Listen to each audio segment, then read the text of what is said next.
Hello, this is Stefan again from schristoph.online. Today we'll talk about my latest blog post, the third in the Laws and Disorder series. This one is Tesler's law, the conservation of complexity. You can't delete a system's inherent complexity. You can only choose who owns each piece. Larry Tesler, working on early graphical interfaces at Apple in the 1980s, formulated the conservation of complexity. Every application has an inherent amount of complexity that cannot be removed, only shifted. Simplify one layer and another absorbs the difference. It rhymes with Fred Brooks's distinction between essential and accidental complexity.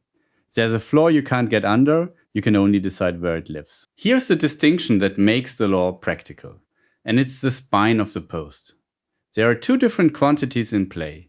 A is the total inherent complexity of the whole system.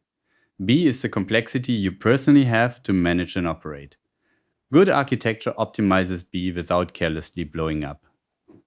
A, most bad build versus buy decisions optimize one of these while forgetting the other exists. This diagram lays out the whole trade-off. Buy a managed service, the complexity you manage goes down, but total complexity goes up if the service is overfeatured. Build a focus component with AI, total complexity goes down, but the complexity you manage goes up because you now own and operate it.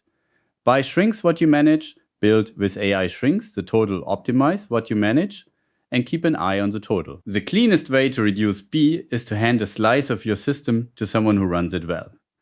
Move a database onto Amazon Aurora or a server onto Lambda, and you're not deleting the complexity of running it. You're giving it to a team whose entire job is to run it. At a scale you'd struggle to match. And I want to be direct. This is a win, not a compromise. The complexity is conserved. It just lives with the party best equipped to carry it. You might push back. Don't manage services, just hide control from you, and isn't that a downside? I explicitly reject that framing. Offloading the complexity you operate is one of the best tools you have, precisely because it shrinks what you own without pretending the complexity vanished. It moves to the party best equipped to carry it. That's the whole point of the cloud. And it's a good point. But there's a matching failure mode, and it's subtler. A managed component still adds to your total complexity, even though you don't operate it. Reach for a service far more capable than you need, and you've lowered B nicely, but quietly raised A, carrying features and failure modes you never use. A managed component you did not right-size is still complexity in your system, so pick the service that fits the need, not the most powerful one available. Now, the forward-looking part marked clearly as my reasoning as of 2026. AI changes the build side. It's now cheap to build a focus component that does exactly what you need and nothing more, carrying far less inherent complexity than a general purpose product that can lower the system's total complexity. But the moment you build and run it, you own it. You hold the pager, so building with AI can lower a while raising B, the mirror image of the managed service move. A fair objection: doesn't building with AI just create maintenance debt? Yes. And that's exactly the B-axis cost I foreground. The build was the cheap part, the pager is the recurring cost.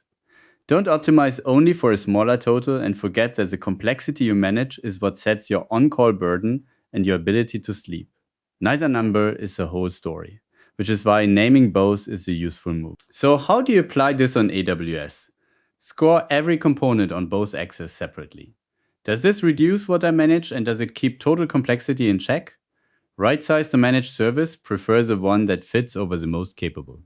If you build a focus component with AI, budget for operating it, because the build was the cheap part and the pager is the recurring cost. And remember, choosing to self-manage for the control it buys is a legitimate, deliberate decision, not a failure. This is the primary source the post rests on.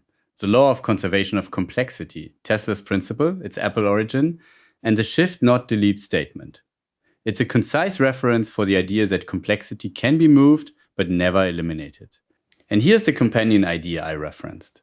Fred Brooks's no silver bullet, with the distinction between essential and accidental complexity. Tesler's point is really about that essential floor, the part of the problem you cannot design away. Thanks for listening. I hope this was helpful. If so, you can reach out on LinkedIn directly or head to my blog at schristoph.online. Let's keep in touch. Take care.